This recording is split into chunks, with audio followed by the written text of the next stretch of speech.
Andrew, what do you think are the main trends currently affecting the food service business? I think there's a lot going on at the minute, a lot of things which is making it a very interesting place. I'll just pick out a few for you. The whole issue and area of provenance, you know, the story behind the product, where the product's coming from, and again linking that with ethical trading, people's concerns about the environment. You've got all of that in one space. Interestingly, we're seeing a real pull for Mexican food now, a lot of Asian food, new variants on Asian food being developed, and again portion sizes and the way in which we display food and we serve food. So lots of demand for sharing plates, small plates, tasting menus, going possibly with flights of wine, tasting of beers. So lots of different things happening in the marketplace. Do you think that the continuing economic climate is impacting consumer behaviour? I think it has. There's no doubt that people are more focused on value for money now. Not the same as looking for the cheapest product, and there is still very much a market for premium products, but people are very focused on, is it a fair price, am I getting good quality product, and is the service great? And if you get those things there, there is still a very exciting market at all price points.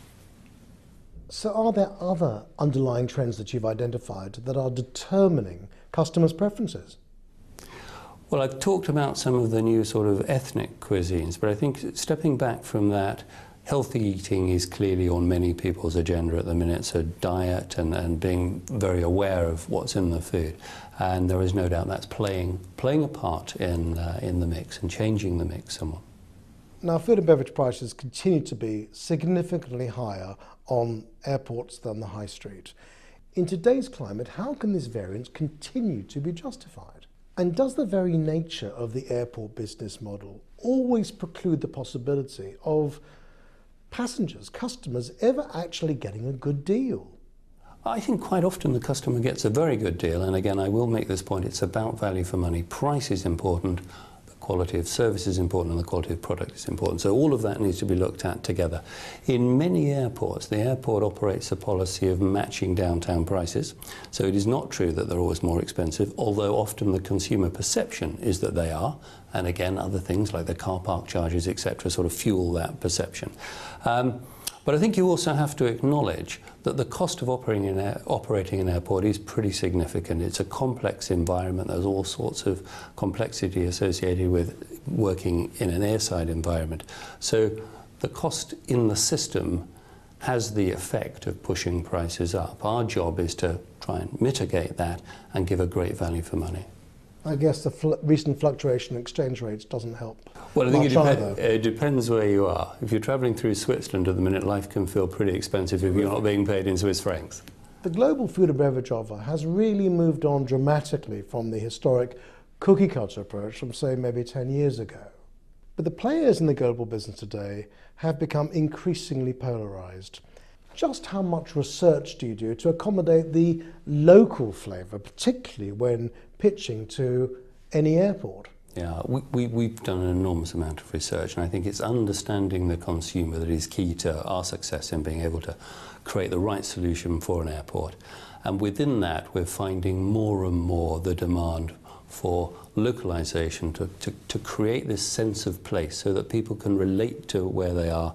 Of course, our sort of decentralized structure plays to that as well, having people on the ground who really understand the local marketplace. And it's a really crucial part of the mix, both from the point of view of the client, the airport, who wants to create that sense of space and to differentiate their airport from other airports, and crucially the customer coming through who wants to eat and drink where they are. I mean, I'll give you one or two examples that we've done recently, working with a guy called Danny Garcia in Malaga, a fabulous Michelin-starred restaurant, but also very innovative tapas bars in the city.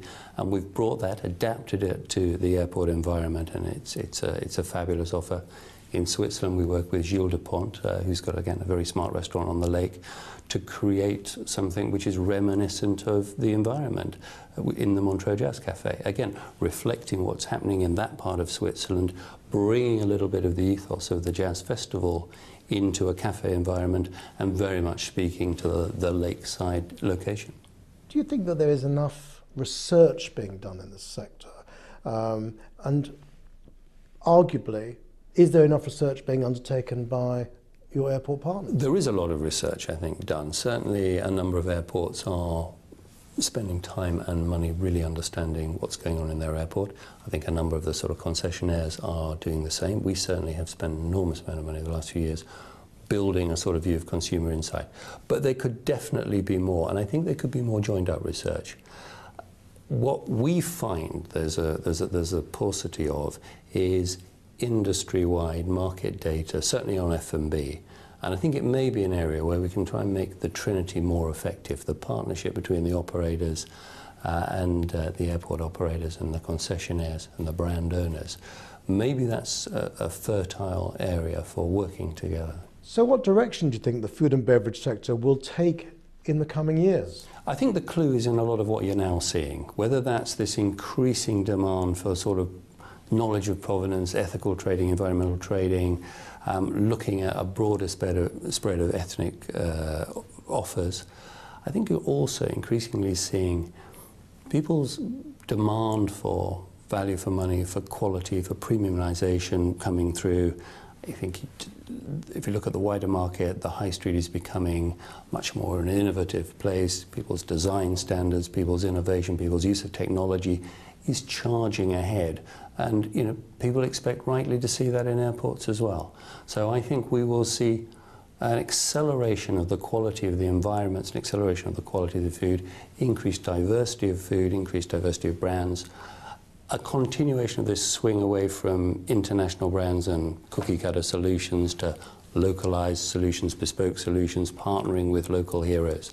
So many of the emergent trends today I can see developing over the next few years. That can't be a bad thing, and the consumer has to win. Better profiling, more niche products, broader canvas of product offer, and good value, perceived good value. Absolutely, absolutely. Let's just go to your business now. I mean, the business itself has grown exponentially over the last 5 or 6 years. What do you think are the key elements of its success? I think investment in research, really taking the time at the beginning of our journey as an independent business to understand the consumer and understand the trends, the things that people were looking for, and obviously to execute against those, I think is one of the reasons. I think our ability to utilize our international footprint, joining up the business, leveraging expertise in different parts of the world to make, you know, the whole bigger than the sum of the parts, leveraging relationships with international players. I think a willingness to take risks and experiment and to look for solutions beyond the obvious international brands, whether that's partnering with very young and new companies or whether it's actually creating our own solutions. So I think a number of these things. I think also a sort of decentralized and empowered culture within our business. We've got very strong, very experienced teams all around the world doing extraordinary things. And I think, you know, our job at the middle of that, I guess, is to make sure that we leverage all of that innovation, all of that knowledge and all of that expertise and make the whole bigger than the parts. If you had three words that best described your business, that were the emotional triggers that drive it, what would they be? Passionate about food.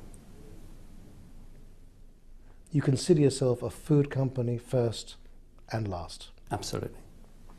Finally, Andrew, if there was one thing that you wanted the industry to focus on, one thing that you felt was worthy of campaigning over, what would it be?